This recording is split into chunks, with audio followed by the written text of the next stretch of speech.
Un colegio respetado. Cuatro religiosas que desaparecieron sin dejar rastro. La historia oficial hablaba de abandono y traición a sus votos sagrados, pero las paredes de la antigua institución guardaban un secreto mucho más oscuro, uno que permanecería oculto durante más de 3 décadas hasta que un simple trabajador descubriera la verdad. Era el invierno de 1980, cuando los vientos fríos azotaban la región de Rio Grande do Sul en Brasil.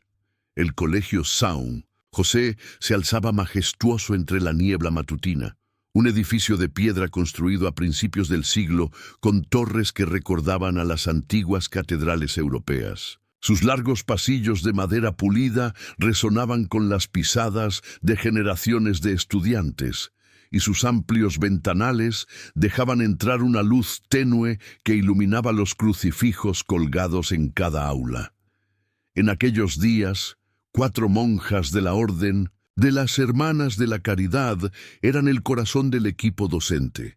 La hermana Lucía, de 62 años, enseñaba matemáticas con una precisión y claridad que inspiraba incluso a los alumnos más reacios. La hermana Constanza, de 58 años, era la profesora de literatura, conocida por su voz melodiosa que transformaba cada lectura en una experiencia casi espiritual.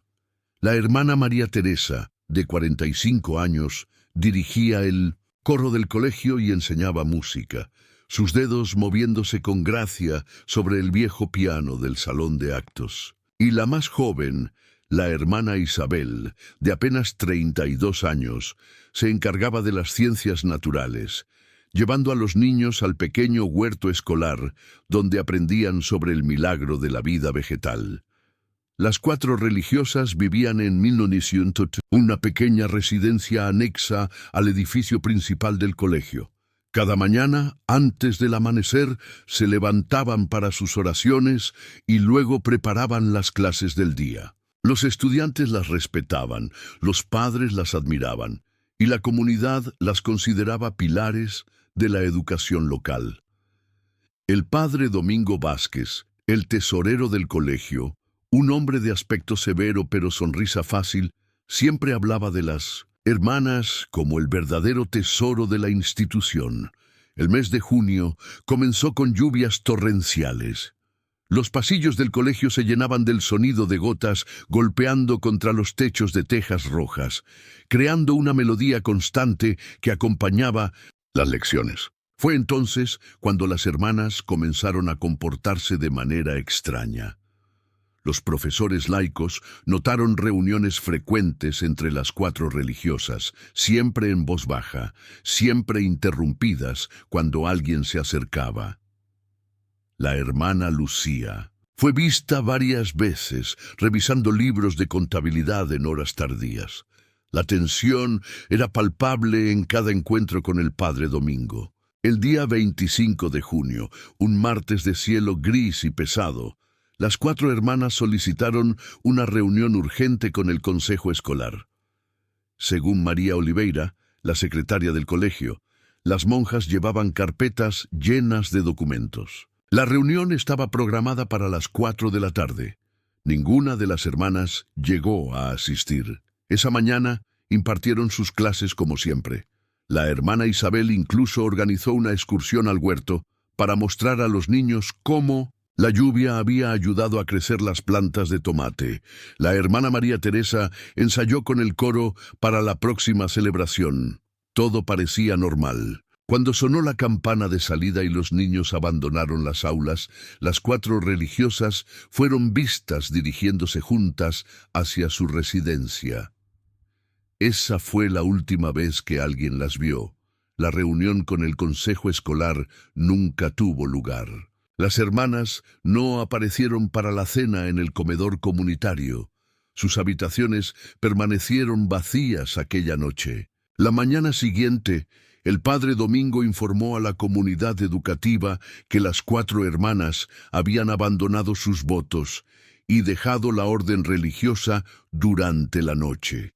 Mostró 4 cartas con caligrafía similar, donde cada una expresaba su deseo de abandonar la vida religiosa por razones personales. El escándalo sacudió a la pequeña comunidad. Nadie podía creer que las 4 devotas mujeres hubieran tomado semejante decisión, y menos aún que lo hubieran hecho sin despedirse de sus alumnos a los que tanto querían. La policía local realizó una investigación superficial.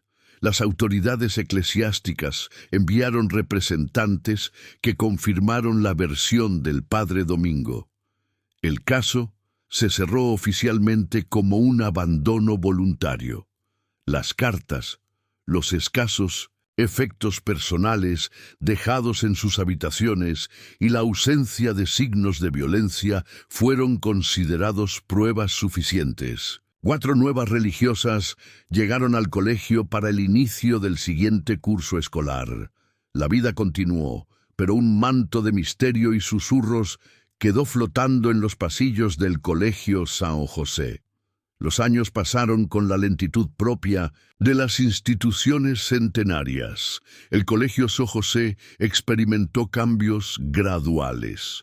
El viejo edificio fue modernizado en partes, se añadieron nuevas aulas, computadoras reemplazaron a las máquinas de escribir en la oficina administrativa. El padre Domingo ascendió a director general, convirtiéndose en una figura respetada en toda la región. Su gestión trajo prosperidad y prestigio a la institución, que pronto se posicionó como uno de los mejores colegios privados del estado. Los antiguos alumnos que recordaban a las 4 hermanas desaparecidas eventualmente se graduaron. Las nuevas generaciones de estudiantes crecieron escuchando apenas rumores vagos sobre aquellas religiosas que habían abandonado sus votos una noche de tormenta. La historia se transformó en una leyenda urbana del colegio, contada en susurros durante los campamentos escolares, cada versión más exagerada que la anterior.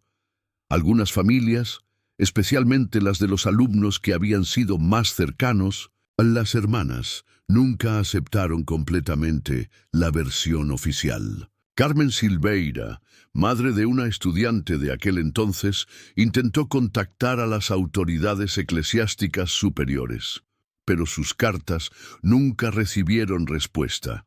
Roberto Méndez, el jardinero que llevaba trabajando en el colegio desde antes de la desaparición, afirmaba haber escuchado llantos algunas noches provenientes del ático del edificio principal. Nadie le creía. Lo atribuían a su edad avanzada y a su conocida afición por el vino casero. Mientras tanto, en el ático del antiguo edificio, en una habitación oculta tras una falsa pared, las 4 hermanas habían sido confinadas por el padre Domingo y sus colaboradores. La habitación, originalmente un almacén de material escolar en desuso, fue adaptada apresuradamente como prisión. Sin ventanas, con apenas un pequeño conducto de ventilación que conectaba con el sistema general del edificio, el espacio se convirtió en su hogar forzado durante aquellos primeros meses. Las religiosas habían descubierto que el padre Domingo, junto con 3 empresarios locales, utilizaba las cuentas del colegio para lavar dinero proveniente de negocios ilícitos. Fondos destinados a becas, material escolar y mantenimiento eran desviados sistemáticamente. Las hermanas habían recopilado pruebas durante meses, documentando cada transacción sospechosa, cada irregularidad contable. Estaban preparadas para presentar todo ante el Consejo Escolar y las autoridades eclesiásticas superiores. El padre Domingo las descubrió revisando los archivos financieros la noche anterior a la reunión programada. Con la ayuda del guardia de seguridad y 2 hombres más, las redujeron, las amordazaron y las llevaron al ático. Las amenazas fueron claras.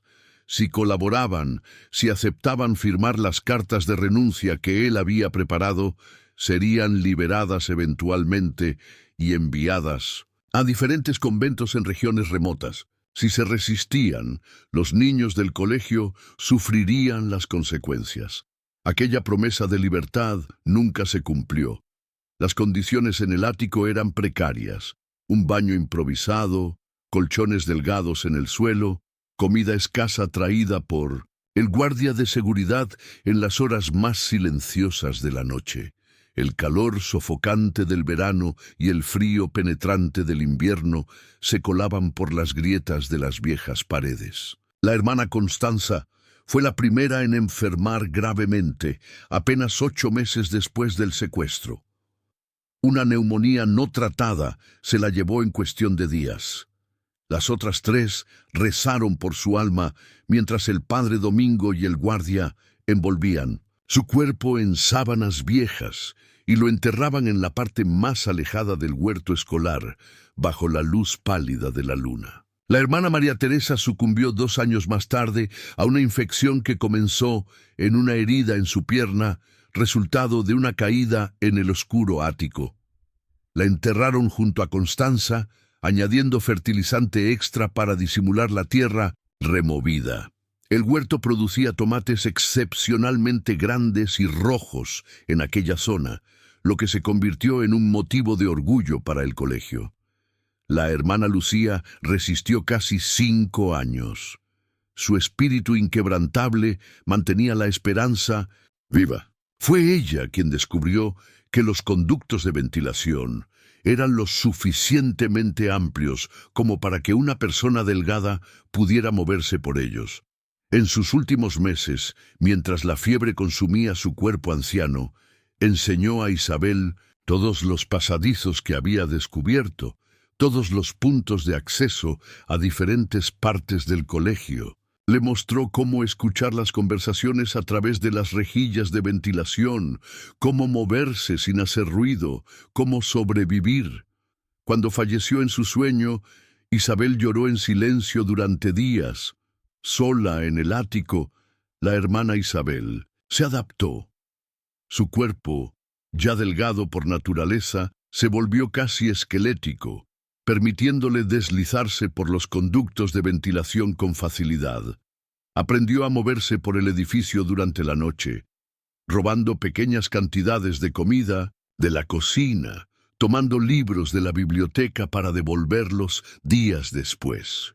Descubrió que podía acceder al exterior a través de una salida de ventilación en el techo, lo que le permitía respirar aire fresco y ver las estrellas en las noches despejadas. El padre Domingo, convencido de que los secretos del ático morirían con la última hermana, redujo las visitas del guardia a 1 vez por semana. No sabía que Isabel ya no dependía de esas provisiones.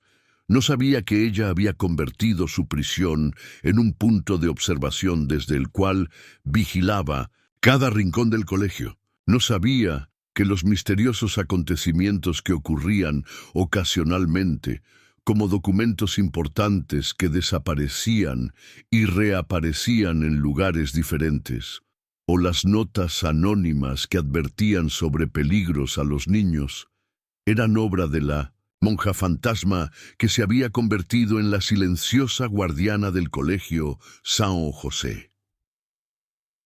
El año 2012 trajo consigo una serie de tormentas eléctricas que afectaron severamente la infraestructura de la región. El colegio San José, con su antiguo sistema eléctrico, sufrió varios apagones. La administración, ahora dirigida por el padre Domingo, un hombre de 78 años, con el pelo completamente blanco, pero la misma mirada penetrante, decidió modernizar todo el cableado del edificio principal. Miguel Ángel Suárez, un electricista de 42 años, fue contratado para realizar el trabajo. Padre de 2 niñas que estudiaban en el colegio gracias a becas parciales, Miguel era conocido por su meticulosidad y honestidad. Había crecido escuchando historias sobre las monjas que abandonaron sus votos, pues su madre había sido alumna del colegio en aquella época. Siempre sintió curiosidad por aquel misterio que parecía sacado de una novela gótica. El trabajo comenzó en las vacaciones de verano, cuando los pasillos estaban vacíos de estudiantes. Miguel y su pequeño equipo avanzaban metódicamente por el edificio, reemplazando cables, instalando nuevos interruptores, modernizando la red eléctrica. El ático fue uno de los últimos espacios en ser intervenidos. Era un lugar amplio, polvoriento, lleno de cajas con archivos antiguos, muebles rotos y material escolar en desuso. Durante la tercera jornada de trabajo en el ático, Miguel necesitó acceder al espacio entre el techo y el falso techo para pasar nuevos cables. Retiró varias placas y se introdujo en el estrecho espacio. La luz de su linterna iluminó el polvo suspendido en el aire y las vigas de madera que sostenían la estructura. Mientras avanzaba lentamente, su mano tocó algo que no era madera ni cable. Era una caja pequeña, metálica, del tipo que se usa para guardar galletas, pero envuelta cuidadosamente en plástico para protegerla de la humedad. Intrigado, Miguel la abrió. En su interior encontró 4 cuadernos pequeños, con tapas desgastadas y páginas amarillentas por el tiempo. Eran diarios, escritos con letra diminuta para aprovechar cada centímetro de papel. Los nombres en la primera página le provocaron un escalofrío. Hermana Lucía, hermana Constanza, hermana María Teresa, hermana Isabel. Los diarios de las monjas desaparecidas. Esa noche, en la soledad de su pequeño apartamento, Miguel leyó página tras página. Las hermanas habían documentado meticulosamente no solo los detalles del fraude financiero que habían descubierto, sino también su cautiverio en el ático. Las páginas finales del diario de la hermana Isabel terminaban abruptamente en 1987. Miguel supuso que también había fallecido por entonces. Con el corazón acelerado y la mente confusa, Miguel decidió regresar al colegio esa misma noche. Utilizando las llaves que le habían proporcionado para el trabajo, entró silenciosamente en el edificio vacío. Las descripciones en los diarios hablaban de una habitación oculta en el ático, detrás de una falsa pared cerca de la antigua chimenea que ya no se utilizaba. Miguel necesitaba verlo con sus propios ojos, confirmar si aquella historia increíble era cierta o simplemente la invención de mentes perturbadas. El ático estaba sumido en la oscuridad. Miguel avanzó lentamente, iluminando su camino con la linterna. Siguiendo las indicaciones de los diarios, examinó la pared cerca de la chimenea. Parecía sólida, pero al golpear suavemente, detectó un sonido hueco en cierta sección. Tras varios minutos de búsqueda, encontró un mecanismo oculto, un ladrillo que podía presionarse y que liberaba un pestillo invisible. La pared se movió con un chirrido suave, revelando un espacio oculto detrás. Miguel contuvo la respiración mientras dirigía el haz de luz hacia el interior. Lo que vio lo dejó paralizado. La habitación estaba adaptada como un pequeño espacio habitable. Había una cama improvisada, estantes con libros cuidadosamente organizados, dibujos en las paredes. Y lo más impactante, señales de ocupación reciente.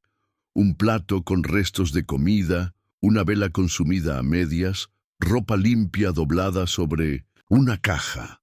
Antes de que pudiera procesar lo que estaba viendo, escuchó un ruido a sus espaldas. Al girarse, su linterna iluminó una figura delgada y pálida. Una mujer anciana, con el cabello blanco recogido en un moño simple, vestida con lo que parecían retazos de diferentes uniformes escolares adaptados.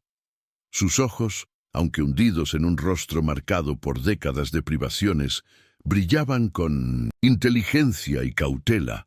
Era la hermana Isabel, viva después de 32 años de ser dada por muerta.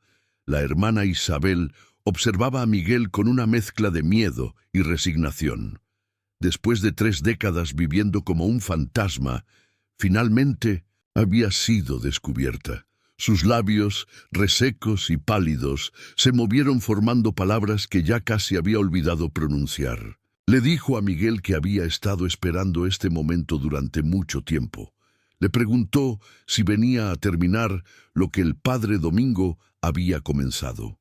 Miguel, todavía aturdido por el descubrimiento, le aseguró que no tenía nada que ver con el padre Domingo ni con sus crímenes.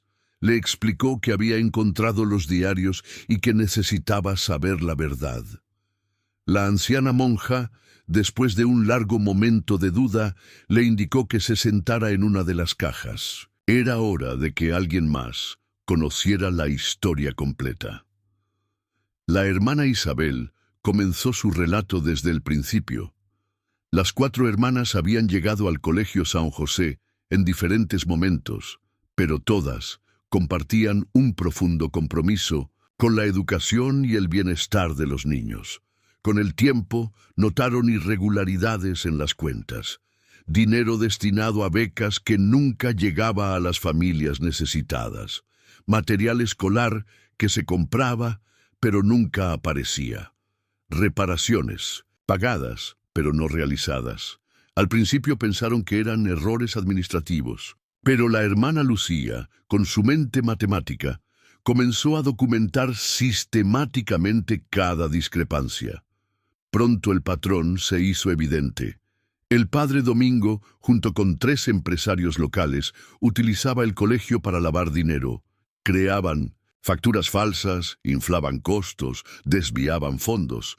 El esquema funcionaba desde hacía años y había hecho ricos a los 4 hombres. Las hermanas decidieron reunir pruebas antes de presentar una denuncia formal.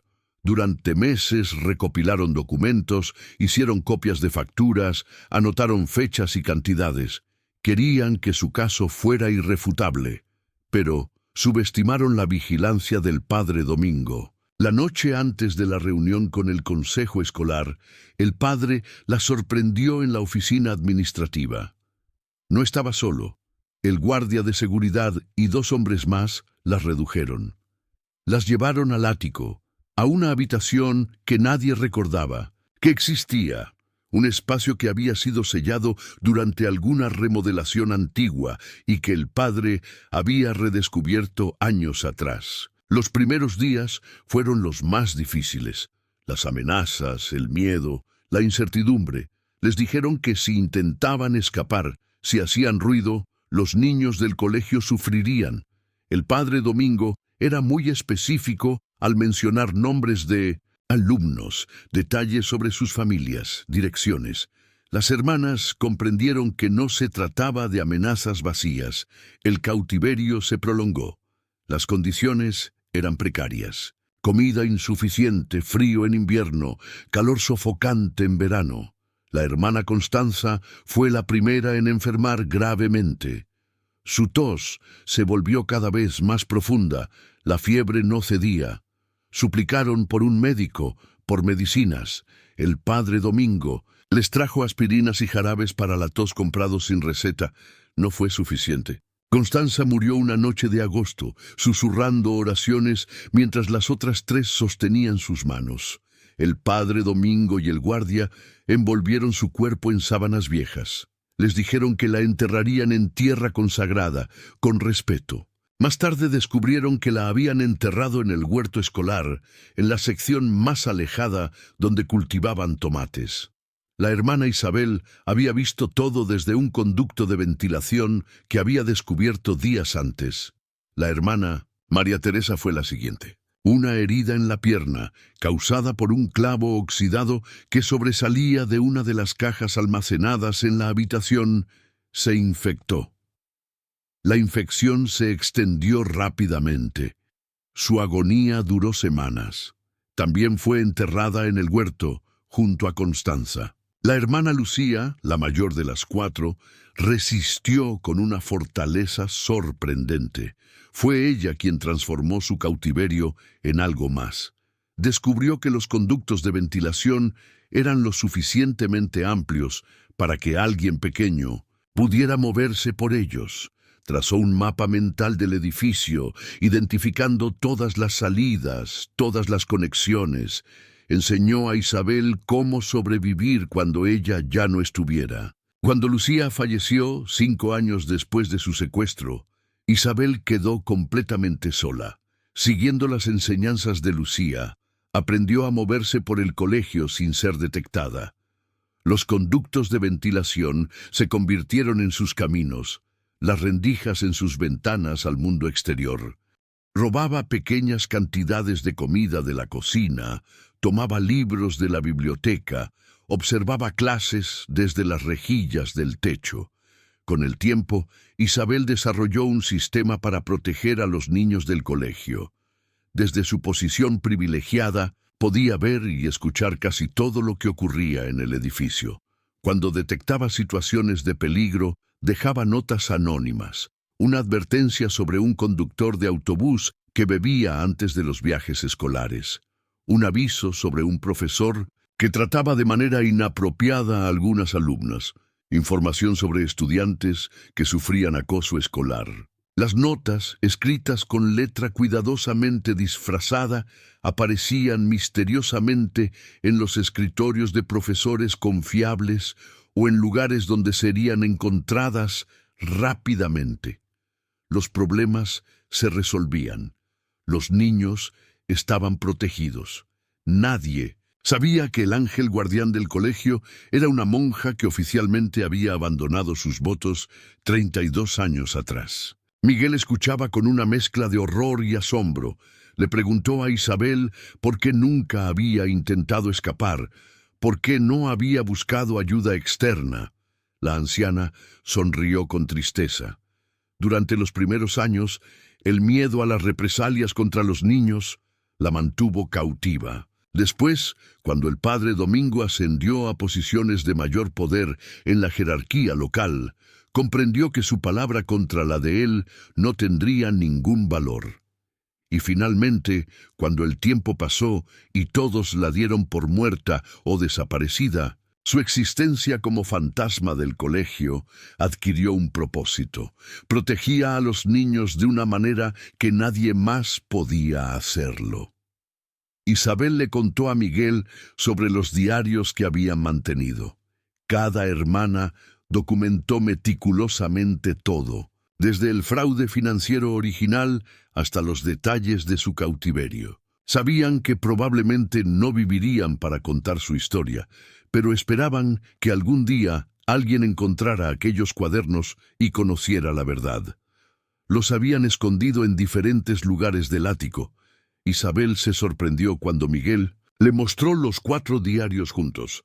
Ella solo conocía la ubicación de 2 de ellos. Mientras hablaban, el amanecer comenzaba a iluminar el ático a través de las pequeñas ventanas. Isabel, acostumbrada a las sombras, entrecerró los ojos ante la luz. Le dijo a Miguel que ahora la decisión estaba en sus manos. Podía mantener el secreto, permitirle continuar su existencia fantasmal, o podía revelar la verdad al mundo. Cualquiera que fuera su elección, ella la aceptaría con la misma serenidad con la que había aceptado su destino durante las últimas 3 décadas. Miguel Ángel Suárez abandonó el Colegio San José aquella mañana con la promesa de regresar. Le dijo a la hermana Isabel que necesitaba tiempo para procesar todo lo que había descubierto, para decidir el mejor curso de acción. Le aseguró que no traicionaría su confianza, que no revelaría su existencia hasta estar seguro de poder protegerla. Durante los siguientes 3 días, Miguel apenas durmió. Leyó y releyó los diarios de las 4 hermanas. Investigó sobre el padre Domingo, ahora una figura respetada en la comunidad, candidato a un importante cargo dentro de la jerarquía eclesiástica regional. Consultó discretamente con un amigo abogado sobre los aspectos legales del caso, sin revelar nombres ni detalles específicos. El 4.º día, Miguel tomó su decisión. Contactó con una periodista de investigación de un importante diario nacional. Claudia Fernández tenía reputación de ser meticulosa, ética y valiente. Había destapado varios casos de corrupción a lo largo de su carrera. Miguel le entregó copias de los diarios y le contó la historia completa, incluyendo la sorprendente supervivencia de la hermana Isabel. Claudia, inicialmente escéptica, cambió de opinión al leer los diarios y ver las evidencias financieras detalladas por las hermanas. Propuso un plan. Necesitarían más pruebas contemporáneas para respaldar las acusaciones contra el padre, Domingo y sus cómplices. Necesitarían testimonios de antiguos empleados, registros financieros actualizados y, lo más importante, necesitarían que la hermana Isabel accediera a contar su historia. Miguel regresó al colegio esa misma noche. Encontró a Isabel más débil que días atrás. La conmoción del descubrimiento había afectado su ya frágil salud. Sin embargo, cuando Miguel le explicó el plan, una chispa de determinación iluminó sus ojos cansados. Estaba lista para salir de las sombras, para que la verdad finalmente saliera a la luz. Los acontecimientos se desarrollaron rápidamente en las semanas siguientes. Claudia Fernández, con la ayuda de Miguel y otros colaboradores, recopiló evidencias adicionales. Antiguos registros financieros, testimonios de exempleados, documentación sobre los terrenos donde supuestamente estaban enterradas las otras hermanas. La investigación periodística avanzaba en paralelo con una investigación policial confidencial, iniciada después de que Claudia presentara las pruebas iniciales a un fiscal de confianza. El día 15 de marzo de 2012, 3 coches de policía y una ambulancia llegaron al Colegio San José. Era sábado, no había clases. Los agentes tenían una orden judicial para registrar el edificio, especialmente el ático y el huerto escolar. El padre Domingo, que vivía en una residencia cercana, fue traído al colegio. Su rostro, normalmente sereno, mostraba signos de nerviosismo mientras observaba el despliegue policial. La hermana Isabel fue encontrada oficialmente en el ático, en la habitación oculta detrás de la falsa pared. Su estado de salud era delicado después de décadas de privaciones. Los paramédicos la trataron con sumo cuidado mientras la trasladaban a la ambulancia. Algunos testigos describieron la escena como surrealista. Una anciana de 84 años, vestida con ropas improvisadas, emergiendo de un edificio donde supuestamente no había estado durante 32 años. En el huerto escolar, en la zona de los tomates, los investigadores forenses descubrieron los restos de 3 cuerpos. Tal como Isabel había descrito, estaban envueltos en sábanas viejas, enterrados a poca profundidad. La identificación preliminar confirmó que correspondían a mujeres de las edades aproximadas de las hermanas desaparecidas. El análisis de ADN posterior confirmaría sus identidades. El padre Domingo fue detenido esa misma tarde. Al ver los cuerpos siendo desenterrados, su compostura se derrumbó. Intentó huir, pero fue rápidamente reducido por los agentes. En las horas siguientes, 2 empresarios locales y el antiguo guardia de seguridad, ahora un hombre de 70 años, también fueron arrestados. El esquema de lavado de dinero, aunque modificado con los años, había continuado hasta el presente.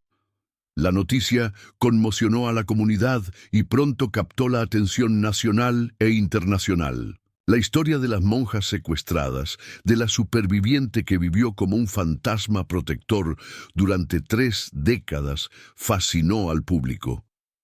El Colegio San José fue temporalmente cerrado mientras las investigaciones continuaban. La hermana Isabel pasó varias semanas en el hospital recuperándose. Su cuerpo, debilitado por años de malnutrición y condiciones precarias, necesitaba cuidados intensivos. Sin embargo, su mente permanecía lúcida. Dio declaraciones detalladas a las autoridades, respondió a las preguntas de los investigadores con precisión sorprendente. Su testimonio fue crucial para reconstruir los acontecimientos y establecer la culpabilidad de los implicados. Los restos de las hermanas Lucía, Constanza y María Teresa recibieron un funeral digno, con la presencia de autoridades eclesiásticas superiores que expresaron su profundo pesar por lo ocurrido. Cientos de exalumnos del colegio, algunos ya ancianos, asistieron para rendir homenaje a las maestras que habían marcado sus vidas y cuyo destino final había permanecido en misterio durante tanto tiempo. El juicio contra el padre Domingo y sus cómplices comenzó 6 meses después. Las evidencias eran abrumadoras. Los diarios de las hermanas, los registros financieros, los testimonios de antiguos empleados, los resultados forenses y, sobre todo, el testimonio vivo de la hermana Isabel. Aunque los abogados defensores argumentaron que los delitos de secuestro y homicidio imprudente habían prescrito, los fiscales demostraron que el esquema de lavado de dinero había continuado hasta el presente, lo que permitía procesar a los acusados. El padre Domingo fue condenado a 20 años de prisión por secuestro, homicidio imprudente y diversos delitos financieros. Sus cómplices recibieron sentencias similares. La justicia, aunque tardía, finalmente había llegado para las 4 hermanas del colegio San José. 3 años después de su rescate, la hermana Isabel vive en una pequeña residencia para religiosas retiradas. Su salud, aunque mejorada, nunca se recuperó completamente de las décadas de privaciones. Sin embargo, su espíritu permanece fuerte. Cada semana recibe visitas de exalumnos del colegio, muchos de los cuales descubrieron que la misteriosa protectora que les había dejado notas anónimas en momentos cruciales era esta monja que todos creían desaparecida. El Colegio San José, después de un periodo de reorganización bajo nueva administración, reabrió sus puertas. Una placa conmemorativa recuerda ahora a las 4 hermanas. El antiguo huerto fue transformado en un jardín memorial donde florecen plantas de todas las estaciones. La habitación del ático se conserva como un pequeño museo que documenta tanto la tragedia como la extraordinaria supervivencia y resistencia de la hermana Isabel.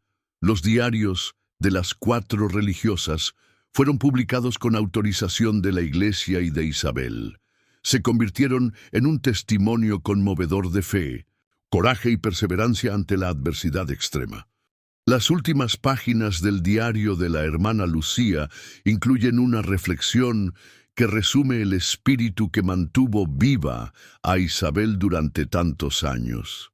Escribió que incluso en la oscuridad más profunda, la luz de la verdad nunca se extingue completamente. Solo necesita tiempo y la mano correcta para volver a brillar con todo su esplendor. Hoy, Miguel Ángel Suárez sigue trabajando como electricista. De vez en cuando visita a la hermana Isabel, llevando consigo a sus hijas que la consideran una abuela adoptiva. En los pasillos del renovado Colegio San José, los estudiantes ya no susurran sobre fantasmas, sino sobre héroes reales que una vez caminaron por esas mismas aulas, enseñando con su ejemplo la más importante de todas las lecciones: que la verdad, por más tiempo que permanezca oculta, siempre encuentra su camino hacia la luz.